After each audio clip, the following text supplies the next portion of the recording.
Sam Hodgson, Bloomberg, Getty Images. With a preliminary NAFTA deal possible next week, attention is turning to how it could potentially affect U.S. agriculture. Canada's dairy market is protected by high tariffs and has been a key bone of contention by the U.S. But experts expect only marginal concessions from Ottawa. There's also an anti-dumping provision aimed at Mexico that has been sought by Florida and U.S. Southeast specialty crop producers, but analysts say it could ignite trade retaliation. What dairy farmers in America need now is some good news. Tom Vilsack, president of the U.S. Dairy Export Council and former secretary of the U.S. Department of Agriculture, told CNBC in an interview. Prices are very low, things are very stressed on the farm, and they see free trade agreements being negotiated by their competitors that open up market access. In fact, Michigan and portions of the U.S. Northeast had milk prices so low last fall that it was being dumped as production exceeded the capacity to process the product. Vilsack called it incredibly important that any renegotiation of NAFTA include progress on opening up of the Canadian dairy market. Officials from Canada, Mexico and the United States met this week in Washington, and a Mexican business representative said Tuesday an agreement in principle could be reached next week, according to Reuters. Daniel Acker, Bloomberg, Getty Images. Soybeans are harvested in Princeton, Illinois. NAFTA, as you know, is moving along, President Donald Trump told reporters Tuesday. The president added, "I could make a deal really quickly, but I'm not sure that's in the best interests of the United States.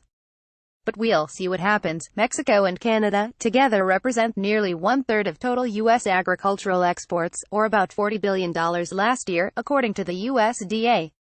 Corn, wheat, soybeans, fresh fruits and vegetables, as well as livestock and dairy, are major U.S. exports to those countries. The future of NAFTA has been clouded ever since Trump notified Congress last May that the U.S.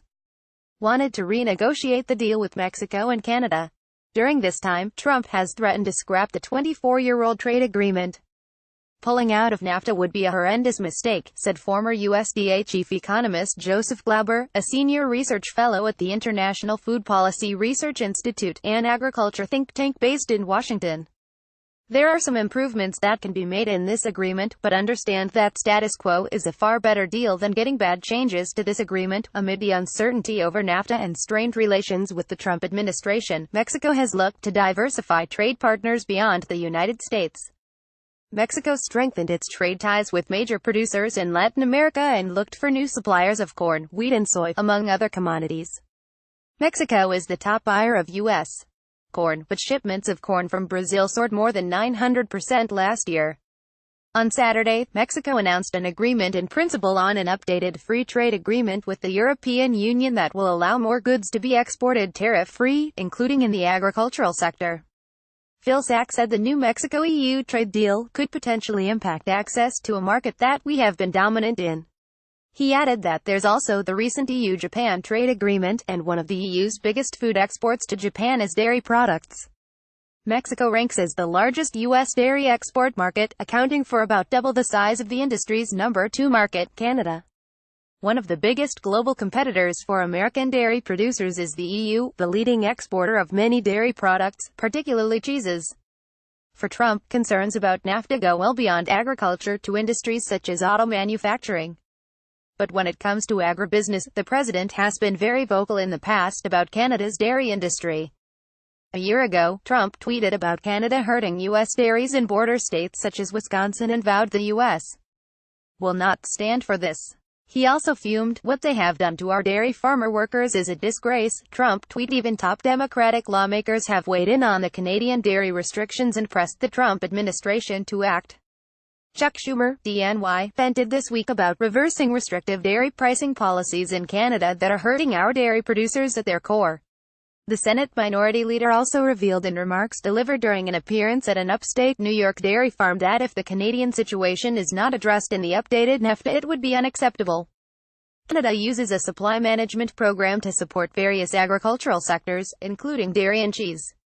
In early 2017, the Canadian dairy industry created a new class of milk prices for so-called ultra-filtered milk, which is used to make cheese, yogurt and ice cream. Some U.S. officials have criticized the move as protectionist and harmful to American dairy farmers. In addition to Canada's 270% tariff on milk, a program called the Class 7 pricing program, a market-distorting supply management system, has caused severe pain to New York dairy producers like Evans Anderson Farm and their fellow upstate Niagara Co-op dairies since it came into force last year, Schumer said earlier this week. In fact, Canada has used the Class 7 program to triple its milk powder exports in the past year by creating excess milk production capacity within Canada, then dumping the resulting milk powder onto world markets. Regardless, Canada has defended itself against claims the dairy incentives they have are protectionism and contend they shouldn't be blamed for excess milk capacity by American dairy producers. Prime Minister Justin Trudeau has even said the system works very well for Canada.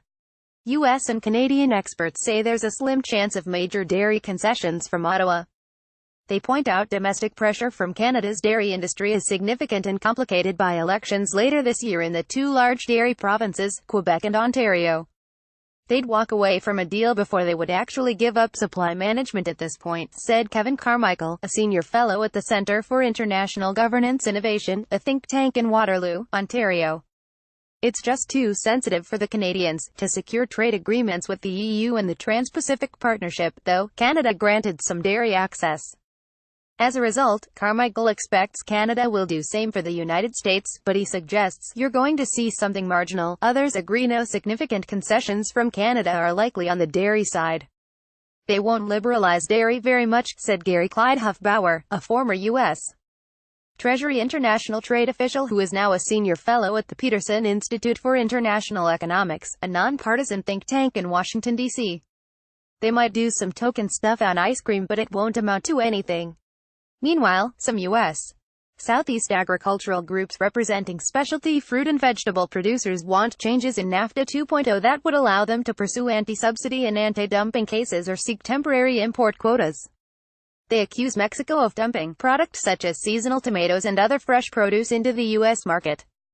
Florida tweet, it would give seasonal producers a standing to file anti-dumping claims in the United States, which they usually don't get to do, said Enu Manick, a visiting scholar at the Libertarian Cato Institute in Washington. Added Manick, you could have a lot of retaliation from Mexico. You also open the floodgates to a lot of various claims that could be quite dangerous. Former USDA chief economist Glauber agrees, suggesting that U.S. could be vulnerable for shipping apples to Mexico or seasonal trade done with Canada. We compete with a lot of their industries at various points in time, said Glauber. Retiring Sen. Jeff Flake, RREs, whose state is a key entry point for fresh produce from Mexico to the U.S., has pushed the Trump administration to remove seasonal protection of perishable products from the NAFTA talks. Yet there are others, including Florida Sen's Marco Rubio, a Republican, and Bill Nelson, a Democrat up for re-election this year, who have pushed to include perishable and seasonal protection policies in the NAFTA renegotiations. The two lawmakers wrote a letter earlier this month to urge Senate Finance Committee leaders to support Florida farmers on the matter. NAFTA has undoubtedly expanded U.S. agricultural exports, and that is a great result for American farmers, Rubio and Nelson wrote. But our exports have succeeded at the expense of Florida farmers who have been systematically undercut at home by Mexican agricultural subsidies, poor labor standards, and seasonal dumping. Clarification: this article has been updated to reflect that the Canadian dairy industry took certain action related to prices.